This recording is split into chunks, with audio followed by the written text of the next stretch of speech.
രണ്ടാഴ്ച മുമ്പ് വരെ ഈ വീട്ടിലെ ഓരോ കോണിലും എൻ്റെ കയ്യും കാലും എത്തിയിരുന്നു. പക്ഷേ ഈ ഒരു രണ്ടാഴ്ച എൻ്റെ ജീവിതം ഈ ഒരു റൂമിൽ മാത്രം. അവിടെ ഒരു കസേര ഉണ്ടോ? അതാണ് ഞങ്ങളുടെ മീഡിയേറ്റർ. അപ്പോൾ ഭക്ഷണം കഴിക്കാനുള്ള സമയമാകുമ്പോൾ ഞാൻ പ്ലേറ്റ് അവിടെ കൊണ്ടുവെക്കും. അച്ഛനതിൽ വിളമ്പിത്തരും, ഞാനെടുത്ത് കഴിക്കും. എൻ്റെ പ്ലേറ്റ് ഞാൻ ബാത്റൂമിൽ നിന്ന് തന്നെ കഴുകി അവിടെ വെക്കും. അതാണ് എൻ്റെ റൊട്ടീൻ. അപ്പോൾ എന്തൊക്കെയെങ്കിലുമൊക്കെ കഴിക്കണം എന്നുള്ളൊരാഗ്രഹത്തിൽ ഏട്ടനോട് പറഞ്ഞപ്പോൾ ബണ്ണിൽ കുറച്ച് തക്കാളി ഉള്ളിയൊക്കെ വഴറ്റി, അതും എണ്ണയില്ലാതെ വഴറ്റി വെച്ച് തന്നതാണത്.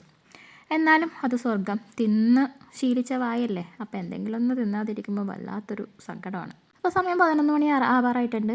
അതിനിടയ്ക്ക് ഞാൻ ചോറൊക്കെ കഴിച്ചു കേട്ടോ. ഈ ചിക്കൻ ബോക്സ് വന്നതിന് ശേഷം എൻ്റെ കണ്ണിന് ചെറിയൊരു ചുവപ്പുണ്ട്. എന്താണെന്നറിയില്ല, ഇനി ഡോക്ടറോടൊക്കെ ചോദിക്കണം. അപ്പോൾ ഈ കറങ്ങുന്ന ഫാനും കത്തുന്ന ലൈറ്റും ഒക്കെ നോക്കിയിരുന്ന് നിദ്രാദേവി ഇങ്ങനെ കാത്തിരിക്കുവാണ്. എന്നിട്ടൊന്നും വന്നില്ല. അപ്പോൾ പിന്നെ അവിടെ ഒരു കഷ്ണം വത്തക്ക ഉണ്ടായിരുന്നു, അത് മുറിച്ച് കഴിച്ചു. എന്നിട്ട് വായൊക്കെ കഴുകി വീണ്ടും വന്ന് കിടന്നു. എന്നിട്ട് ഉറക്കമൊന്നും വന്നില്ല.